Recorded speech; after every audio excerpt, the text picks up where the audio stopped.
The Alchemist by HP Lovecraft. High up, crowning the grassy summit of a swelling mound whose sides are wooded near the base with the gnarled trees of the primeval forest, stands the old chateau of my ancestors. For centuries its lofty battlements have frowned down upon the wild, rugged countryside about, serving as a home and a stronghold for the proud house whose honored line is older even than the moss-grown castle walls. These ancient turrets, stained by the storms of generations and crumbling under the slow yet mighty pressure of time, formed in the ages of feudalism one of the most dreaded and formidable fortresses in all of France. From its machicolated parapets and mounted battlements, barons, counts, and even kings have been defied, yet never had its spacious halls resounded to the footsteps of the invader. But since those glorious years, all is changed. A poverty but little above the level of dire want, together with a pride of name that forbids its alleviation by the pursuits of commercial life, have prevented the scions of our line from maintaining their estates in pristine splendor, and in the falling stones of the walls, the overgrown vegetation in the parks, the dry and dusty moat, the ill-paved courtyards and the toppling towers without, as well as the sagging floors, the worm-eaten wainscots, and the faded tapestries within, all tell a gloomy tale of fallen grandeur. As the ages passed, first one, then another of the four great turrets were left to ruin, until at last but a single tower housed the sadly reduced descendants of the once mighty lords of the estate. It was in one of the vast and gloomy chambers of this remaining tower that I, Antoine, last of the unhappy and accursed Comte de Say, first saw the light of day 90 long years ago. Within these walls, and amongst the dark and shadowy forests, the wild ravines and grottos of the hillside below were spent the first years of my troubled life. My parents I never knew. My father had been killed at the age of 32, a month before I was born, by the fall of a stone somehow dislodged from one of the deserted parapets of the castle, and my mother having died at my birth, my care and education devolved solely upon one remaining servitor, an old and trusted man of considerable intelligence, whose name I remember as Pierre. I was an only child, and the lack of companionship which this fact entailed upon me was augmented by the strange care exercised by my aged guardian in excluding me from the society of the peasant children whose abodes were scattered here and there upon the plains that surround the base of the hill. At the time, Pierre said that this restriction was imposed upon me because my noble birth placed me above association with such plebeian company. Now I know that its real object was to keep from my ears the idle tales of the dread curse upon our line, that were nightly told and magnified by the simple tenantry as they conversed in hushed accents in the glow of their cottage hearths. Thus isolated and thrown upon my own resources, I spent the hours of my childhood in poring over the ancient tomes that filled the shadow-haunted library of the chateau, and in roaming without aim or purpose through the perpetual dusk of the spectral wood that clothes the side of the hill near its foot. It was perhaps an effect of such surroundings that my mind early acquired a shade of melancholy. Those studies and pursuits which partake of the dark and occult in nature most strongly claimed my attention. Of my own race, I was permitted to learn singularly little, yet what small knowledge of it I was able to gain seemed to depress me much. Perhaps it was at first only the manifest reluctance of my old preceptor to discuss with me my parental ancestry that gave rise to the terror which I ever felt at the mention of my great house. Yet as I grow out of childhood, I was able to piece together disconnected fragments of discourse, let slip from the unwilling tongue which had begun to falter in approaching senility, that had a sort of relation to a certain circumstance which I had always deemed strange, but which now became dimly terrible. The circumstance to which I allude is the early age at which all the comtes of my family met their end.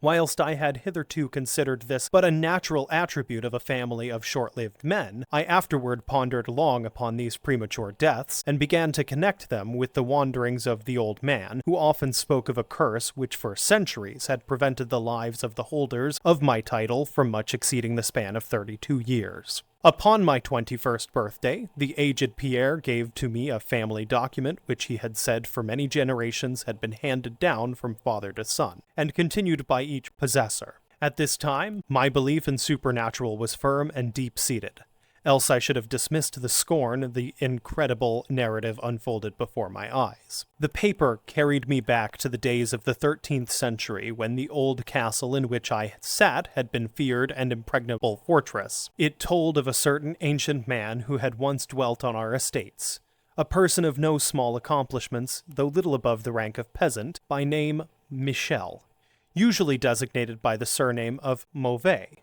the evil, on account of his sinister reputation. He had studied beyond the custom of his kind, seeking such things as the philosopher's stone or the elixir of eternal life, and was reputed wise in the terrible secrets of black magic and alchemy. Michel Mauvais had one son, named Charles, a youth as proficient as himself in the hidden arts, and who had therefore been called Le Sorcier, or the Wizard. This pair, shunned by all honest folk, were suspected of the most heinous practices. Old Michel was said to have burnt his wife alive as a sacrifice to the devil, and the unaccountable disappearances of many small peasant children were laid at the dreaded door of these two. Yet through the dark natures of the father and the son ran one redeeming ray of humanity. The evil old man loved his offspring with fierce intensity, whilst the youth had for his parent a more than filial affection. One night, the castle on the hill was thrown into the wildest confusion by the vanishment of young Godfrey, son to Henry the Comte. A searching party, headed by the frantic father, invaded the cottage of the sorcerers, and there came upon old Michel Mauvais, busy over a huge and violently boiling cauldron. Without certain cause, in the ungoverned madness of fury and despair, the Comte laid hands on the aged wizard, and ere he released his murderous hold on his victim, was no more. Meanwhile, joyful servants were proclaiming the finding of young Godfrey in a distant and unused chamber of the great edifice, telling too late that poor Michel had been killed in vain. As the Comte and his associates turned away from the lowly abode of the alchemists, the form of Charles Le Sorcier appeared through the trees. The excited chatter of the menials standing about told him what had occurred, yet he seemed at first unmoved at his father's fate. Then, slowly advancing to meet the Comte, he pronounced in dull yet terrible accents the curse that ever afterward haunted the house of Say. May ne'er a noble of thy murderous line survive to reach a greater age than thine, spake he, when suddenly, leaping backwards into the black wood, he drew from his tunic a phial of colorless liquid, which he threw in the face of his father's slayer, as he disappeared behind the inky curtain of the night. The Comte died without utterance, and was buried the next day, but little more than 32 years from the hour of his birth.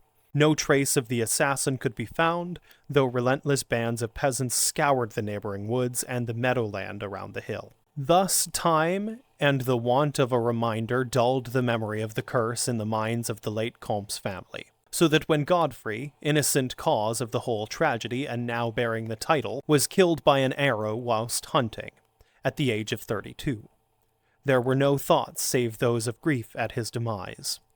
But when years afterwards, the young Comte, Robert by name, was found dead in a nearby field from no apparent cause, the peasants told in whispers that their seigneur had but lately passed his 32nd birthday when surprised by early death. Louis, the son of Robert, was found drowned in the moat at the same fateful age, and thus down through the centuries ran the ominous chronicle.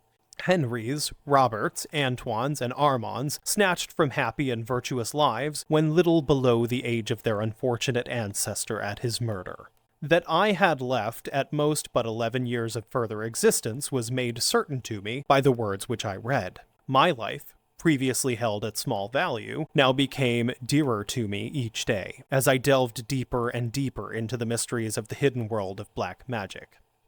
Isolated as I was, modern science had produced no impression upon me, and I labored as in the Middle Ages, as rapt as had been old Michel and young Charles themselves in the acquisition of demoniacal and alchemical learning. Yet read as I might, in no manner could I account for the strange curse upon my line. In unusually rational moments, I would even go so far as to seek a natural explanation, attributing the early deaths of my ancestors to the sinister Charles Le Saucier and his heirs. Yet having found upon careful inquiry that there were no descendants of the alchemist, I would fall back to the occult studies, and once more endeavor to find a spell that would release my house from its terrible burden. Upon one thing I was absolutely resolved. I should never wed, for since no other branches of my family were in existence, I might thus end the curse with myself. As I drew near the age of 30, old Pierre was called to the land beyond.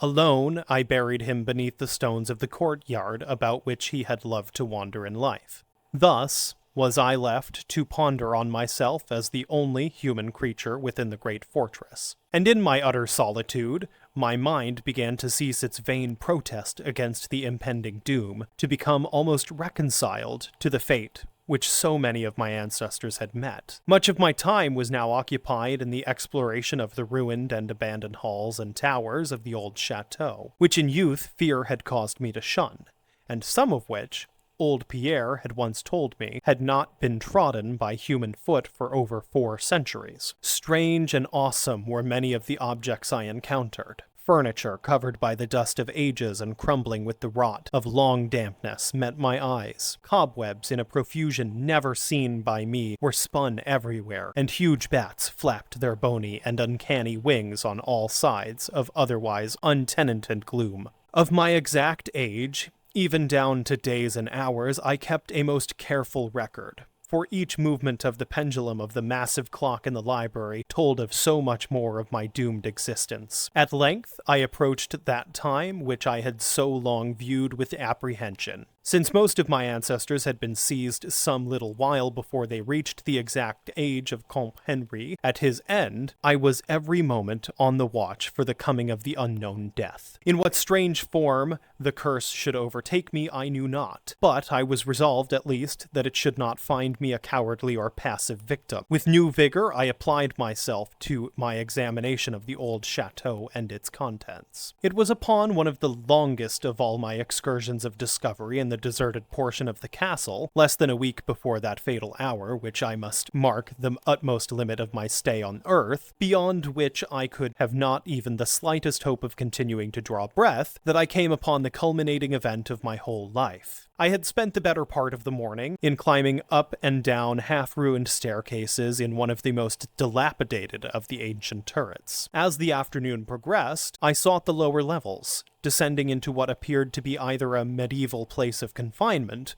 or a more recently excavated storehouse for gunpowder. As I slowly traversed the niter-encrusted passageway at the foot of the last staircase, the paving became very damp, and soon I saw by the light of my flickering torch that a blank, water-stained wall impeded my journey. Turning to retrace my steps, my eye fell upon a small trapdoor with a ring, which lay directly beneath my feet. Pausing, I succeeded with difficulty in raising it, whereupon there was revealed a black aperture, exhaling noxious fumes which caused my torch to sputter, and disclosing in the unsteady glare at the top of the flight of stone steps. As soon as the torch, which I lowered into the repellent depths, burned freely and steadily, I commenced my descent. The steps were many and led to a narrow, stone-flagged passage, which I knew must be far underground. The passage proved of great length, and terminated in a massive oaken door, dripping with the moisture of the place, and stoutly resisting all my attempts to open it. Ceasing after a time my efforts in this direction, I had proceeded back some distance toward the steps, when there suddenly fell to my experience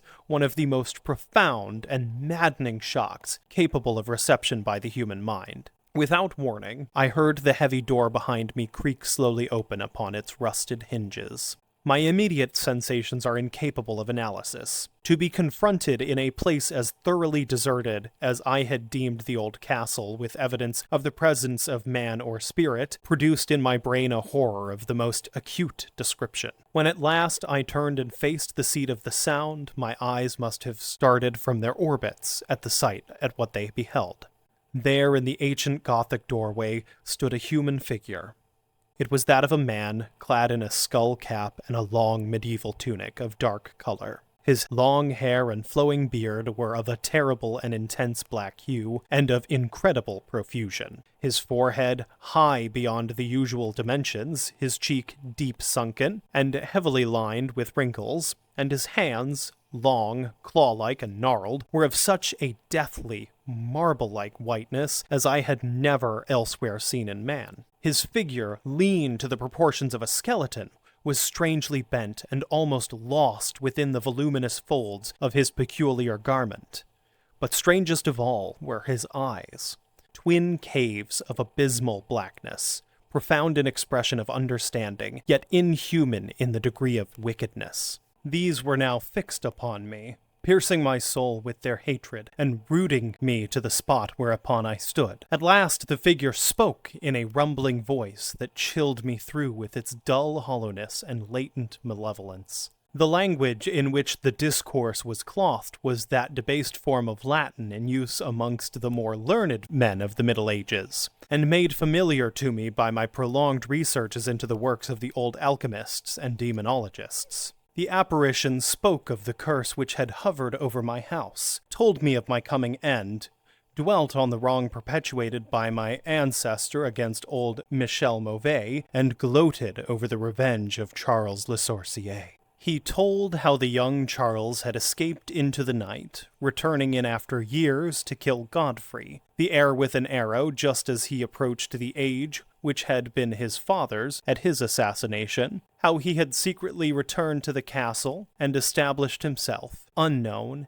in the even then deserted subterranean chamber, whose doorway now framed the hideous narrator, how he seized Robert, son of Godfrey, in a field, forced poison down his throat, and left him to die at the age of 32, thus maintaining the foul provisions of his vengeful curse. At this point, I was left to imagine the solution of the greatest mystery of all, how the curse had been fulfilled since that time when Charles Le Sorcier must, in the course of nature, have died. For the man digressed into an account of the deep alchemical studies of the two wizards, speaking most particularly of the researches of Charles Le Sorcier concerning the elixir which should grant to him who partook of it eternal life and youth. His enthusiasm had seemed for the moment to remove from his terrible eyes the hatred that had at first so haunted them, but suddenly the fiendish glare returned, and with a shocking sound like the hissing of a serpent,